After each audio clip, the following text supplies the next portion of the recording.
والصلاة والسلام على رسولكم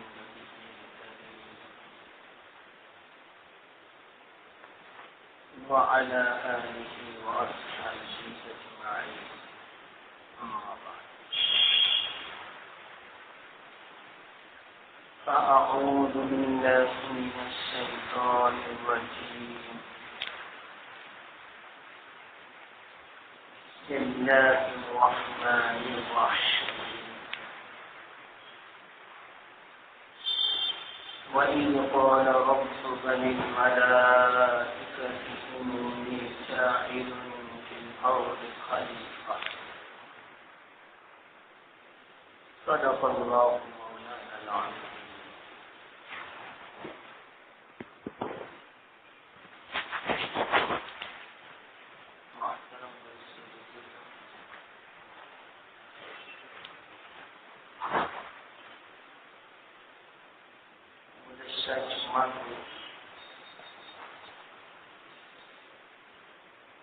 یہاں تک بات پہنچی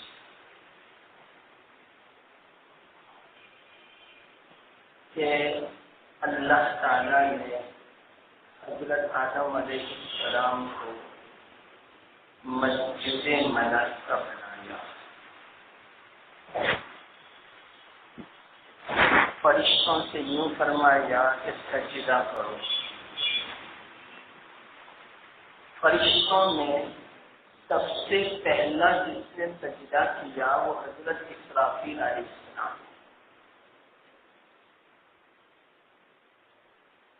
یہ پہلا سجدہ کرنے کی بنا پر اللہ تعالی نے ان کو ایک شرف عطا فرمایا. ان کی پیشانی پر پورا قرآن اللہ تعالی نے لکھ دیا. آپ اندازہ لگاؤ کلام مجید جب پیشانی پر لکھا ہوا ہو ان کی کتنی اونچی فضیلت، کتنا اونچا مرتبہ ملا. وہ اسرافیل علیہ السلام تو سور لے کر کھڑے ہیں جب سے ان کو پیدا فرمایا. جب اللہ تعالیٰ کا حکم ہوگا سور پھوٹیں گے، پوری دنیا کو بستر فرما دیں گے. دوسرے نمبر پر حضرت جبرائیل علیہ السلام نے سجدہ فرمایا. اس کی بنا پر اللہ تعالیٰ نے ان کو اپنا رسول بنایا. دنیا میں انبیاء کے پاس، رسولوں کے پاس اپنی کتاب نازل کرنے کا بیچ میں واسطہ بنایا. یہ بھی بہت اونچا منصب ہے. ابلیس نے سجدہ نہیں کیا، اس کو نکال دیا. اب اس کو حسد پیدا ہوا. یہاں تک بات پہنچی. اسی بنا پر آتا ہے سب سے پہلا جو گناہ دنیا میں پیدا ہوا وہ حسد کا. کسی کا اچھا نہ دیکھا جائے، اس کو بولتے ہیں حسد. میں بیچ بیان میں بار بار کہتا ہوں کہ ابلیس کی یہ صفت تھی، تکبر تھا، حسد تھا. تو واقعیتاً آج ہمارے اندر بھی حسد ہے. اللہ تعالیٰ حفاظت فرمائے. اس حسد کا کوئی فائدہ نہیں. آپ لاکھ حسد کرو، سامنے والے کا کوئی نقصان نہیں ہوگا جب تک کہ اللہ تعالیٰ نہ چاہے. اور ہمارا نقصان کیا؟ حسد کرنے والے کا اس کی ساری نیکیاں ختم ہو جائے گی. حدیث میں ہے جس طرح آگ سوکھی لکڑی کو کھا جاتی ہے اسی طرح حسد نیکیوں کو کھا جاتا ہے. اب آپ ہی بتلاؤ حسد کرنے کا فائدہ کیا؟ یہی وہ حسد ہے جو آدمی کو دشمنی پر ابھارتا ہے. اچھا نہیں چاہتا. کسی کی دو دکان ہو گئی، حسد کرنے والا اس کو برداشت نہیں کر سکتا. بہت آج کل واقعیت دنیا میں حسد پھیلا ہوا ہے. اللہ تعالیٰ حفاظت فرمائے۔ یہاں تک میں نے سنا اور واقعتاً میں نے دیکھا بھی، اگر کسی کی لڑکی کا اچھا رشتہ آتا ہے یہ بھی ہم سے نہیں دیکھا جاتا۔ بیچ میں لوگ کیا کرتے ہیں، اس رشتے کو توڑوا دیتے ہیں، واحد حسد کی بنا پر، اپنی حسد کی آگ کو بجھانے کے خاطر وہ ایسا کرتے ہیں، لیکن ان کو پتا نہیں یہ اللہ کے اوپر اعتراض کرنا ہے، اور جو اللہ پر اعتراض کرے گا اللہ اس کو مہلت دیتا ہے۔ تو کب تک حسد کرے گا، تو کب تک کسی کا برا چاہے گا، ایک وقت ایسا آئے گا اس کو پتا بھی نہیں چلے گا اور اپنی کشتی ایسی ڈوبے گی اور ایسی مصیبتیں اور ایسی مشقتوں میں اور ایسی بیماریوں میں وہ پھنس جائے گا، جس بیماریوں سے جس مصیبت سے وہ نہیں نکل سکے گا۔ جب اللہ تعالیٰ اس سے انتقام لے گا کوئی نہیں چھڑا سکتا، نہ دنیا کا کوئی بڑا ڈاکٹر، نہ دنیا کا کوئی بڑا بابو اس کو اس بیماری اور پریشانی سے خلاصی نہیں دے سکتا جس کو اللہ تعالیٰ بدلہ لینا چاہے گا۔ اس لیے اللہ کے واسطے حسد نہ کریں۔ اتنا حسد ہے کہ بس پوچھو، میں اکثر سنتا ہی رہتا ہوں کہ مولانا ہماری لڑکی کا رشتہ اتنا آیا لیکن کیا کریں، بس کوئی بیچ میں معلوم نہیں ایسی پین مار دیتا ہے کہ جس کے بنا پر رشتہ ٹوٹ جاتا ہے۔ کیا ملا، چلو بس اس کو تو اچھا لگا کہ اچھا ہوا کہ رشتہ ٹوٹا، لیکن یاد رکھنا اللہ کے یہاں دیر ہے اندھیر نہیں۔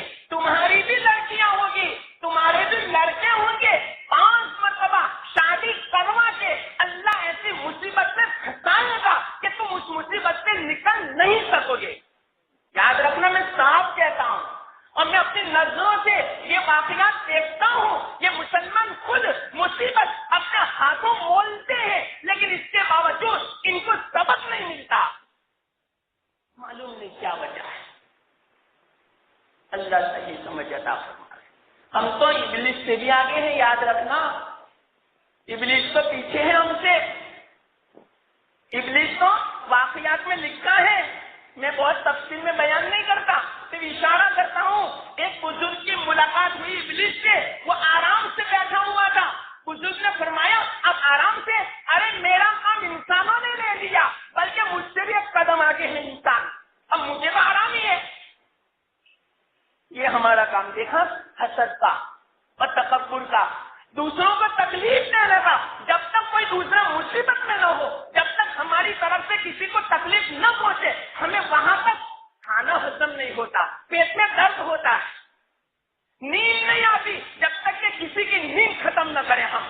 آج ہماری یہ حالت ہے، پڑوسیوں کی تو بات ہی چھوڑو، یا اللہ، اب گھروں میں بھی ایسی ہے، اکثر ساسو مائیں اپنی بہو پر تو ظلم کرتی ہے، اللہ کی پناہ۔ کیا ان کو اللہ کو جواب نہیں دینا ہے؟ کیا مرنا نہیں ہے ان کو؟ ارے اے مردوں، تم اپنی عورتوں کو سمجھاؤ کہ اس طرح کسی کی لڑکی پر ظلم مت کرو، ہماری بھی لڑکی ہے اور تم بھی تو کسی کی لڑکی ہو۔ اللہ کو کیا جواب دو گے آپ؟ میں صحیح کہتا ہوں، ہم نے ابلیس کو پیچھے چھوڑ دیا، ہم ابلیس سے 10 قدم آگے، 1 قدم نہیں 10 قدم آگے ہیں۔ اللہ صحیح سمجھ عطا فرمائے۔ تو سب سے پہلا جو گناہ ہوا وہ حسد کا، اللہ ہماری حفاظت فرمائے۔ بہت تفصیل ہے اس میں لیکن اشارے میں کہہ دیتا ہوں بس۔ اب شیطان اس فکر میں تھا، حاصل تو یہی ہوتا ہے کہ مجھے جب اللہ نے جنت سے نکالا، وہ کیوں جنت میں میرا دشمن، ان کو بھی کسی بھی طرح میں نکال کے رہوں گا۔ اس نے کوشش کی، کیا کوشش کی؟ جنت کے فرشتوں کو فرما دیا تھا کہ ابلیس نہ آنے پائے جنت میں، اور جو جانور تھے جنت کے ان کو بھی کہہ دیا تھا کہ ابلیس کی مدد نہ کرنا، ابلیس جنت میں نہ آنے پاوے۔ تفسیر مظہری میں ہے، تفسیر عبدالرزاق میں ہے، تفسیر امام جریر طبری میں ہے، تفسیر در منصور میں ہے، بہت ساری تفسیروں میں یہ واقعہ لکھا ہے کہ ابلیس پہنچا، وہاں جا کر سانپ جو تھا، دیکھو میرے پاس الحمدللہ بہت سارے حوالے ہیں لیکن میں مختصر وقت میں سب بیان نہیں کرتا، جس کو بعد میں چاہیے وہ مجھ سے مل لے گئے، میں تفصیل سے سناؤں گا۔ ابلیس پہنچا، سانپ کو بلایا، اے سانپ، ہماری پوری پرانی جو دوستی ہے اس کا واسطہ، مجھے جنت میں لے چل، مجھے آنا ہے۔ سانپ روایت میں یوں آتا ہے، تفسیر مظہری میں بھی ہے، بہت ساری تفسیروں میں یہ واقعہ ہے، روایت میں یوں آتا ہے، حضرت ابن عباس رضی اللہ تعالیٰ عنہما بھی یوں فرماتے ہیں، حضرت اکرمہ رضی اللہ تعالیٰ عنہ بھی یہ فرماتے ہیں کہ سانپ جو تھا اس کے 4 پیر تھے، کپڑا بھی پہنتا تھا، بڑا خوبصورت جانور تھا۔ سانپ کو پرانی دوستی کا واسطہ دیا ابلیس نے، سانپ نے اپنے منہ میں بٹھا لیا، منہ میں بیٹھ کر وہ جنت میں داخل ہو چکا۔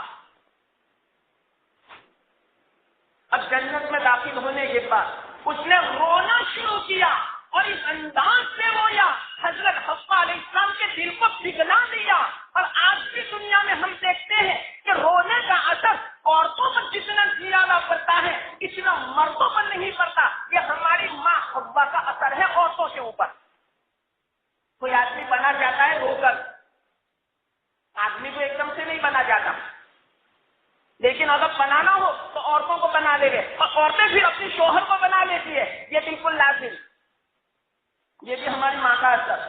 ابھی تو یاد آیا تو میں انشاءاللہ تمہیں روایت بیان کرتا ہوں۔ تو اتنا رویا جس کو نوحہ کرنا بولتے ہیں، اسی بنا پر علماء فرماتے ہیں سب سے پہلا اگر کوئی نوحہ کرنے والا ہے تو وہ ابلیس، اس نے نوحہ کیا، ماتم کیا، رویا، اور اتنا غمزدہ حالت میں رویا کہ حوا علیہ السلام پگھل چکی، اور اسی طرح آدم علیہ السلام کا دل بھی نرم ہو گیا۔ یہ نوحہ، سب سے پہلا نوحہ کرنے والا ابلیس۔ اس میں اور بھی تفصیل ہے، آج کل ہمارے اندر نوحہ بھی بہت، یہ ابلیس کی صفت ہے، یہ ابلیس کا طریقہ ہے، اللہ حفاظت فرمائے۔ بیکار رونا کسی کی موت پر، یہ نوحہ کرنا ہوا، یہ تو ابلیس کی صفت ہے، اللہ تعالیٰ حفاظت فرمائے ہماری عورتوں کی۔ بعض لوگ تو ماتم کرتے ہیں باقاعدہ، سینہ ٹھوکتی ہے، یہ سب ابلیس کا طریقہ ہے۔ اسی بنا پر دیکھو ابلیس یہ ہمارے دادا آدم علیہ السلام کا دشمن تھا، کسی بھی طرح وہ جنت میں پہنچا، اسی بنا پر حضرت ابن عباس رضی اللہ تعالیٰ عنہ فرماتے، روایت سنو کہ یہ سانپ جہاں ملے اس کو قتل کر دو۔ سن لو، میں آپ کو روایت سناتا ہوں، حدیث، اللہ کے رسول صلی اللہ علیہ وسلم ارشاد فرماتے ہیں، جس نے سانپ دیکھا اور ڈر کے مارے اس کو نہیں مارا، اور اس لیے نہیں مارا کہ یہ سانپ ہمارے اوپر غصے ہو جائے گا اور الٹا ہمارے اوپر حملہ کرے گا، اس لیے اس کو نہیں مارا اور چھوڑ دیا، وہ آدمی ہم میں سے نہیں ہے۔ اللہ کے رسول صلی اللہ علیہ وسلم نے ارشاد فرمایا، حدیث کیوں فرماتے آگے، جب سے ہماری سانپ سے لڑائی ہوئی اس وقت سے آج تک ہماری صلح نہیں ہوئی، اب قیامت تک صلح نہیں ہوگی سانپ کے ساتھ، ہماری انسانوں کے ساتھ۔ ہمارا دشمن، ہم سانپ کے دشمن، سانپ ہمارا دشمن، یاد رکھنا یہ حدیث۔ اسی بنا پر ابن عباس رضی اللہ تعالیٰ عنہما نے بیان فرمایا کہ جب ابلیس اندر جانے لگا تو پہلے تو اس نے منع کیا اور یوں کہا، اے سانپ آپ بے فکر رہنا، میں تجھے انسان کی ایذا سے، انسان کی تکلیف سے میں تجھے بچاؤں گا، تو میرے ذمے میں ہے۔ بس ایسا کہا تھا حضرت ابن عباس رضی اللہ تعالیٰ عنہ۔ اسی لیے جب یہ حدیث بیان فرماتے تھے اس کے بعد فرماتے تھے، اے لوگوں سانپ کو دیکھو بدلہ لو، یہ اپنا دشمن کا بدلہ ہے۔ لیکن بیچ میں ایک بات بیان کرو، ایک مرتبہ مدینہ منورہ میں غزوہ خندق کے موقع پر جس وقت کھائی کھود رہے تھے صحابہ، اس وقت ایک نوجوان صحابی نے شادی کی، دلہا سے دلہا۔ روزانہ دوپہر میں اللہ کے رسول صلی اللہ علیہ وسلم کے پاس سے اجازت لیتے کہ یا رسول اللہ، میں نے نئی شادی کی ہے، اگر آپ کی اجازت ہو تو میں اپنی دلہن سے ملاؤں۔ اللہ کے رسول صلی اللہ علیہ وسلم روزانہ دوپہر کو ان کو گھر جانے کی اجازت دیتے تھے۔ حدیث میں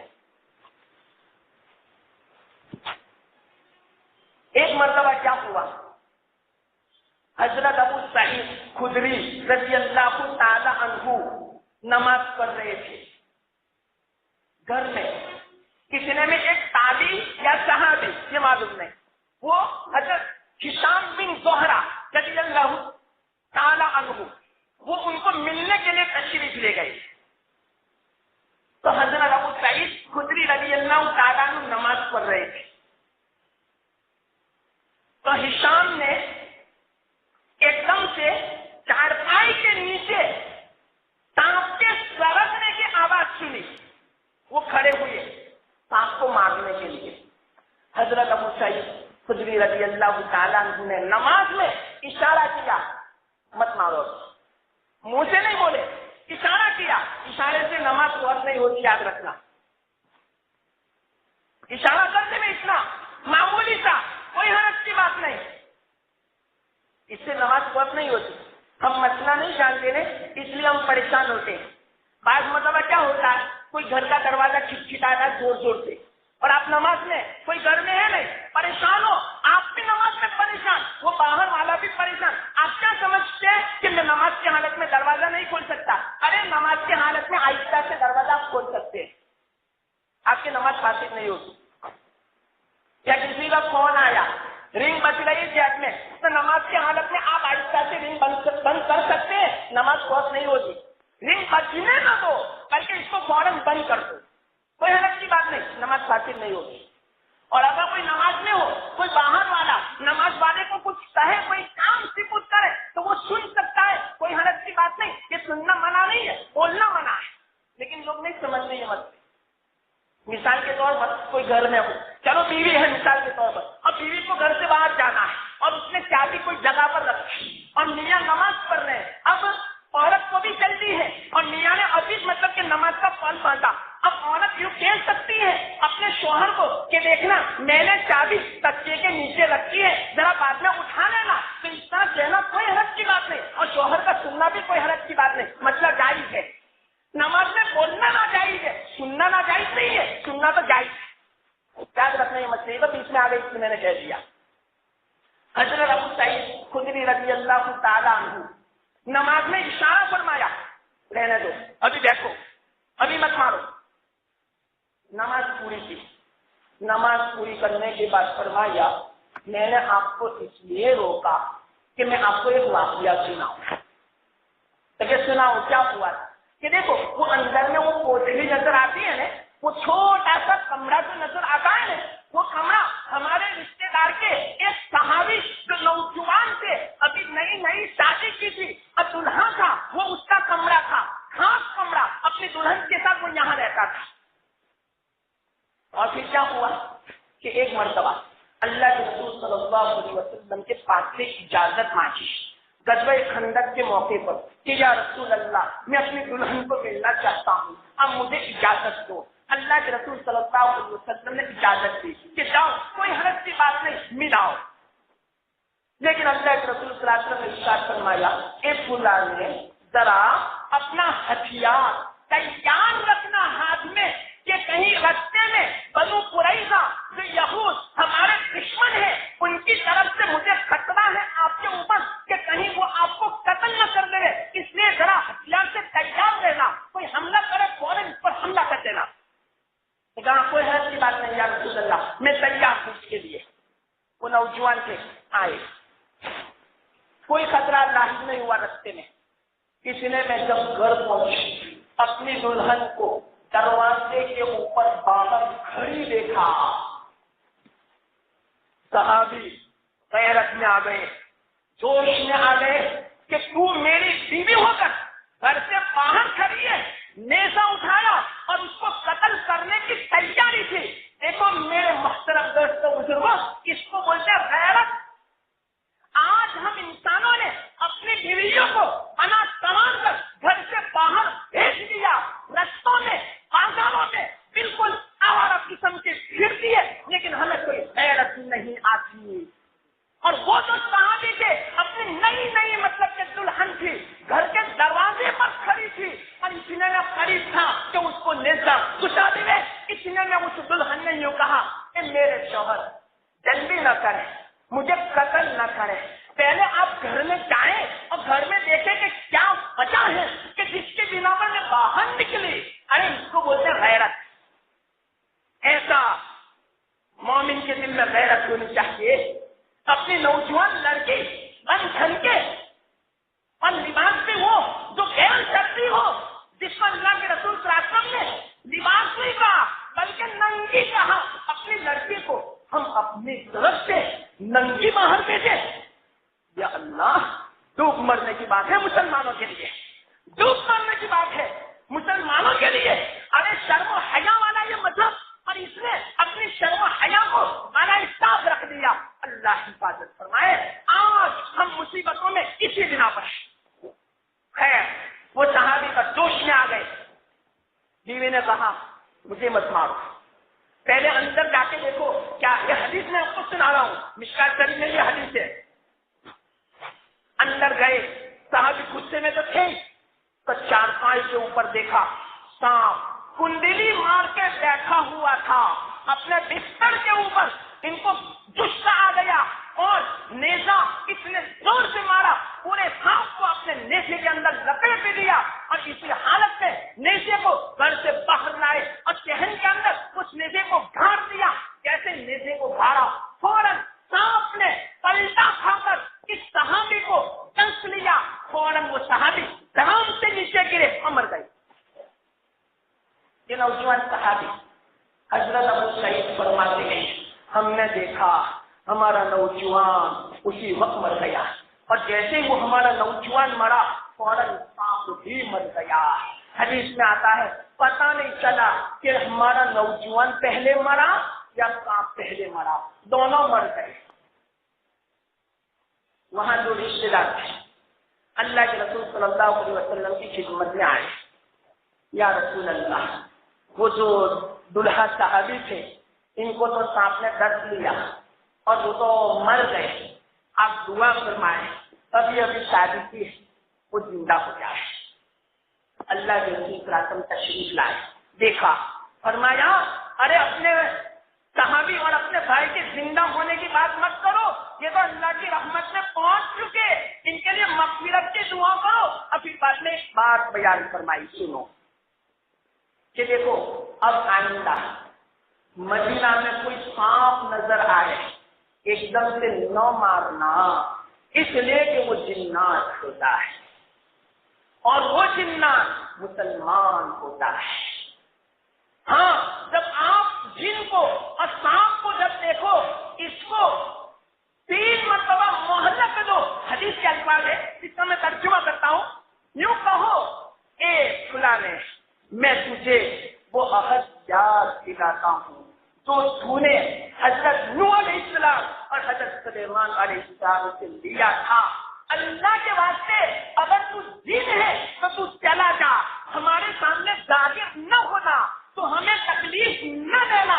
اس طرح 3 مرتبہ آپ نے اگر اعلان کر دیا، اب اس کے بعد بھی وہ نہیں جاتا تو پھر بعد میں سانپ کو مارنا، اس جنات کو مارنا جائز۔ یہ مسئلہ ہے۔ اسی بنا پر اللہ کے رسول صلی اللہ علیہ وسلم نے ارشاد فرمایا جو گھروں میں سانپ ہوتے ہیں وہ اکثر جنات ہوتے ہیں، اس لیے گھر میں اگر سانپ نکلے تو ایک دم سے مارنا مت، بلکہ پہلے جو میں نے الفاظ کہے نا اس طرح ان کو عہد یاد کھلانا. اس کے بعد بھی اگر نہ چاہے تو پھر بعد میں ہم مار سکتے ہیں، ورنہ کیا ہوگا معلوم؟ وہ جین ہوگا. ایک مختصر واقعہ بڑا دلچسپ مجھے یاد آیا، ذرا سننا اور یاد رکھنا. شاہ ولی اللہ محدث دہلوی رحمۃ اللہ علیہ، ان کے ایک بھائی تھے شاہ احمد اللہ. یہ واقعہ بالکل سچا ہے سند کے ساتھ. میں سند کے اگر چاہیں تو میں بیان کر دوں. اس واقعے کو علامہ رشید احمد گنگوئی رحمۃ اللہ علیہ نے بیان فرمایا اور ان کو مولانا طالب الیقین صاحب نے بیان فرمایا. علامہ رشید احمد گنگوئی کو مولانا احمد سعید صاحب نے بیان فرمایا. مولانا احمد سعید صاحب کو شاہ محمد اسحاق محدث دہلوی رحمۃ اللہ علیہ نے بیان فرمایا. شاہ محمد اسحاق دہلوی رحمۃ اللہ علیہ کو شاہ اہل اللہ محدث دہلوی رحمۃ اللہ نے بیان فرمایا. شاہ اہل اللہ کو جتنا صحابی نے بیان فرمایا، جتنا صحابی یوں کہتے اس حدیث کو میں نے اللہ کے رسول سے سنا، اللہ کے رسول صلی اللہ علیہ وسلم کو جبرائیل نے فرمایا اور حضرت جبرائیل نے اللہ سے سنا. یہ سند میں نے سنا دیا آپ کو. شاہ اہل اللہ یہ شاہ ولی اللہ کے بھائی ہیں. ایک مرتبہ اسلام آباد اپنے گھر میں کتاب کا مطالعہ کر رہے تھے. مطالعے کے بیچ میں ایک سانپ سامنے آیا. انہوں نے جو کچھ کہنا تھا کہہ دیا، نہیں مانا، اس کو مارا، مر گیا اور اپنے مطالعے میں مشغول ہو گئے.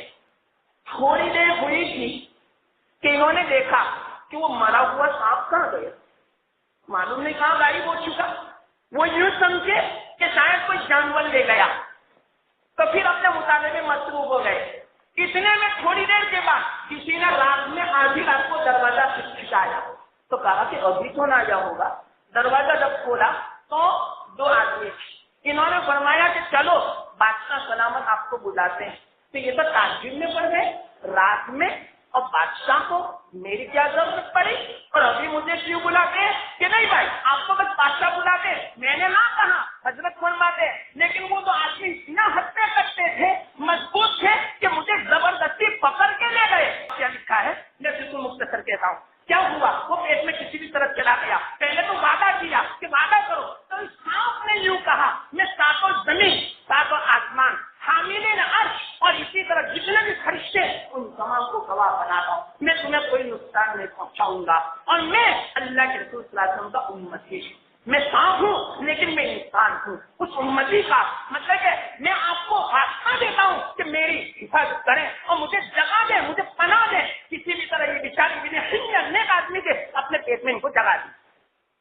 آخر کا دشمن آیا اور دشمن نے کہا یہاں سے کوئی جاتے ہوئے آپ نے دیکھا؟ تو انہوں نے کہا کہ نہ کوئی نہیں تھا. کہ سانپ تھا؟ تو کہا کہ نہ نہیں تھا، یہ جھوٹ بولے. اس کے بعد لکھا ہے کتابوں میں انہوں نے 100 مرتبہ استغفار پڑھا. حالانکہ اس طرح جھوٹ بولنے میں کوئی حرج کی بات نہیں. اگر کسی کی جان بچانی ہو تو ایسے وقت میں آپ جھوٹ بول سکتے، مسئلہ ہے.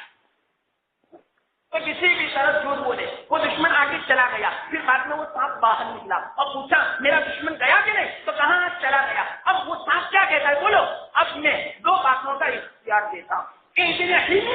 دو باتوں کا اختیار. لیکن کون سی 2 باتیں؟ کہ آپ کے جگر کا پارا پارا کروں یا آپ کے دل کو کھا جاؤں. بولو چلو. تو کہا وعدہ خلافی کرتے ہو.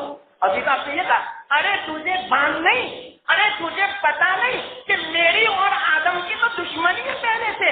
تو کیسے میرے پھندے میں آ گیا؟ اب میں تجھے چھوڑنے والا نہیں ہوں. کچھ سانپ نے کہا لیکن وہ آدمی مستقل تھی. انہوں نے یوں کہا اگر آپ چاہیں تو 2 منٹ مجھے مہلت دو، میں وہ پہاڑ کے اوپر چلا جاؤں. تو کہا کوئی حرج کی بات نہیں، چلو 2 منٹ. تو رستے میں چلتے چلتے ایک دعا پڑی. وہ دعا میرے پاس ہے، جس کو اگر چاہے اس کو بعد میں مجھ سے ملے انشاءاللہ. اس دعا کی برکت سے جس کو پیٹ میں کیڑم جو ہوتے خطرناک قسم کے کیڑم جو اتنے سانپ جیسے، ہم نے تو ابھی وہ کیڑم نہیں دیکھے اور اللہ نہ دکھاوے، ورنہ ایسے کیڑم پیدا ہوتے ہیں جن کی لمبائی 35 فٹ ہوتی ہے اس کیڑم کی، اور سانپ جیسا وہ ہوتا ہے. اس کی اس دعا کی برکت سے وہ کیڑم سے نکل جاتا ہے. علماء نے بزرگوں نے یہ بات لکھی ہے. تو انہوں نے رستے میں چلتے چلتے وہ دعا پڑھی. لمبی دعا ہے. دعا جیسے ہی پڑھی ایک دم سے ایک آدمی نظر آیا. اس آدمی نے کہا پریشان نظر آتے کہ ہاں میرا دشمن پیٹ میں، اس نے مجھے مار ڈالنے کا کہا ہے، اس بنا وہ میں پریشان ہوں. تو انہوں نے یوں کہا اپنا منہ کھولو. تو منہ کھولا، ایک کٹا ان میں ڈال دیا. جیسے کٹا چبایا اندر سے ڈالا، فوراً ان کے پیٹ میں مروڑ پیدا ہوئی اور دھڑام سے وہ سانپ ٹکڑے ٹکڑے ہو کر پیچھے کے رستے سے نکل گیا اور ان کو آرام مل گیا. اب یہ بڑا خوش. انہوں نے پوچھا ارے بتلاؤ آپ کا کا تو بڑا احسان ہے، آپ کون ہو، کتنے اچھے آدمی ہو؟ انہوں نے کہا مجھے پہچانتے نہیں؟ واقعہ لکھا ہے علماء نے، یوں فرمایا میں چوتھے آسمان کا فرشتہ ہوں، معروف میرا نام ہے۔ جب اس طرح کی پریشانی میں کوئی مبتلا ہوتا ہے تو عام طور پر اللہ مجھے ہی مدد کے لیے بھیجتے ہیں۔ ساتوں آسمان کے فرشتوں نے اللہ سے فریاد کی، یا اللہ اس سانپ سے ہم نے طرح بنایا تھا اور اس آدمی کو مارنے والا ہے، جلدی سے اس آدمی کی مدد فرما۔ تو اللہ نے فرشتوں سے یوں فرمایا آپ بے فکر رہو، میں اپنے بندے کی مدد کروں گا۔ پھر بعد میں یوں کہا آپ نے مجھے کیا کھلایا؟ تو فرمایا جنت کا شجر طوبا، اس کا درخت کا پتا تھا، اس پتے کی برکت سے وہ سانپ مر گیا۔ اور یوں فرمایا اب سے یاد رکھنا ایسا کبھی بھول نہ کرنا سانپ کے ساتھ۔ اس سے بھی یوں تو پتا چلا کہ سانپ تو ہمارا دشمن ہے۔ دیکھو وقت ہو چکا ہے، میں نے جلدی سے سمجھ لیا اس واقعے کو، مجھے اس وقت بات بھی کہنا تھی۔ خیر جو بھی ہوا اللہ نے تو کہنے کی توفیق عطا فرمائی، قبول فرمائے۔ وآخر دعوانا الحمدللہ۔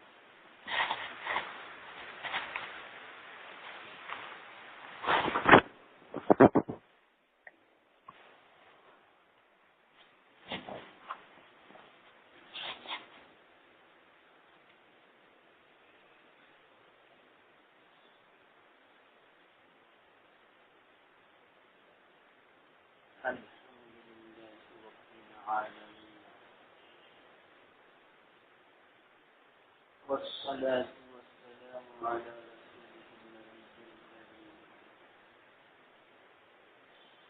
وعلى آله وأصحابه أجمعين، أما بعد، أعوذ بالله من الشيطان الرجيم، بسم الله الرحمن الرحيم،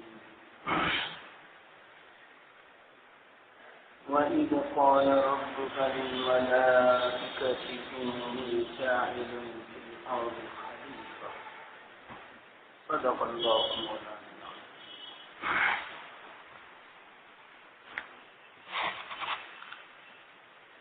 محترم دوستو،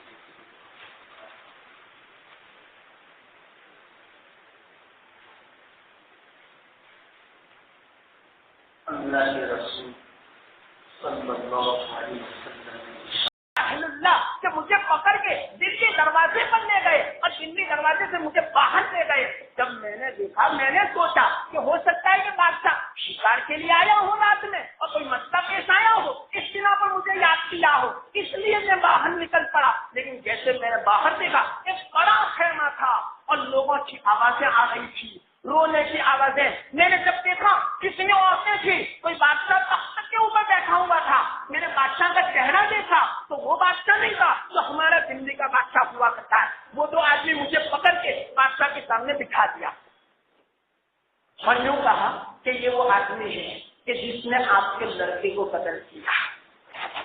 بادشاہ کا لڑکا تھا شہزادہ۔ تو کہا بادشاہ نے ابھی آپ نے کیا کام کیا؟ میں نے تو کچھ بھی نہیں کیا۔ ارے آپ نے قتل کیا نا کسی کو؟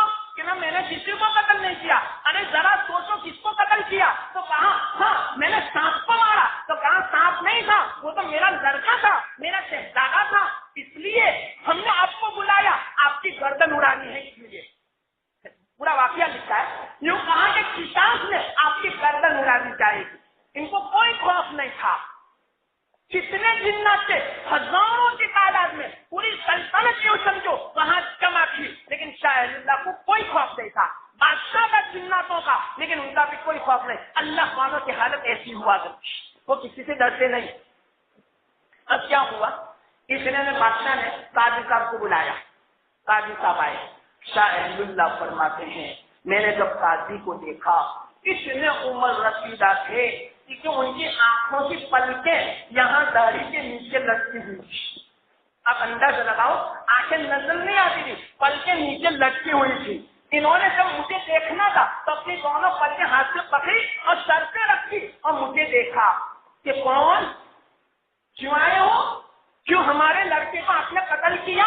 تو حضرت اہل اللہ کوئی خوف نہیں، اور یوں فرمایا کہ مجھے اللہ کے رسول صلی اللہ علیہ وسلم کی حدیث پہنچی ہے۔ وہ حدیث کون سی؟ من تزیا بغیر ذکرہ فقتل فدمہ حدر، او کما قال علیہ الصلوۃ والسلام، کہ جس جنات نے اپنی صورت بدل دی، پھر بعد میں اگر ایسے جنات کو کسی نے قتل کیا تو قتل کرنے والے کو اس کے بدلے میں قتل نہیں کیا جائے گا۔ یہ حدیث کا مفہوم جب یہ حدیث سنائی تو وہ قاضی صاحب جو تھے مارے خوشی کے جھوم اٹھے اور یوں کہا، بیٹا بیٹا آپ نے صحیح کہا، ارے یہ حدیث تو میں نے اپنے کانوں سے سنی اللہ کے رسول صلی اللہ علیہ وسلم کی مجلس میں۔ سمجھے بات؟ تو یہ تو شاہ اہل اللہ کے تعجب سے فرمایا، ارے آپ کیا بولتے ہیں فرماتے، کیا آپ نے اپنے کانوں سے سنی؟ اس کا یہ مطلب ہوا کہ آپ تو صحابی ہو۔ ارے میں تو اصحاب صفہ کا ایک ساتھی ہوں، کہ اصحاب صفہ میں جو صحابہ تھے ان میں کچھ جنات بھی تھے، ان میں سے میں بھی ہوں۔ تو یہ جو حدیث بچے تم نے ابھی جو سنائی، یہ حدیث تو میں نے اللہ کے رسول صلی اللہ علیہ وسلم کی زبانی میں نے اپنے کانوں سے سنی۔ بادشاہ کو کہا، خبردار بادشاہ، اس بچے کا تم نے گلا اڑایا تو تم مجرم سمجھے جاؤ گے۔ ہمارا بچہ گنہگار ہے، ہمارا بچہ ظالم ہے، ہمارے بچے کو چاہیے تھا ان کے سامنے سانپ بن کر کیوں گئے؟ ان کو مارنا جائز تھا، حلال تھا۔ پھر بعد میں عزت کے ساتھ روانہ کیا۔ جنات کی پوری جماعت شاہ اہل اللہ کو اپنے گھر چھوڑنے آئی اور انہوں نے ہاتھ بھی پھیرا۔ وہ جنات صحابی ہے۔ شاہ اہل اللہ فرماتے ہیں کہ مجھے جناتوں نے رہا کر کیا، اس سے زیادہ خوشی جنات صحابی کے دیدار سے۔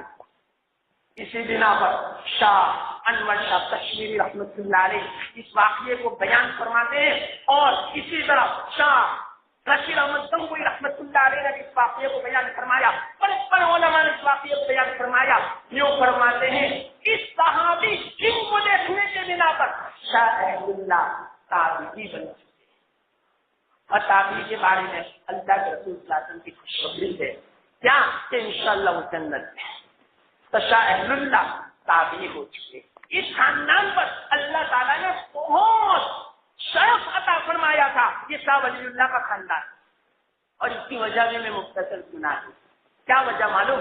شاہ ولی اللہ کتنے اونچے پائے کے بزرگ، کتنے زبردست عالم، انگریزوں کے زمانے میں انگریزوں کا مقابلہ کیا، ان کی ساری اولاد اپنی جگاوت، زبردست علامہ، مفسر قرآن اور محدث، یہ سب کچھ جو تھا شاہ عبدالعزیز محدث دہلوی رحمۃ اللہ علیہ فرماتے ہیں، یہ تو کچھ ہمیں اللہ تعالیٰ نے مرتبہ عطا فرمایا درود شریف کی کثرت کی بنا پر۔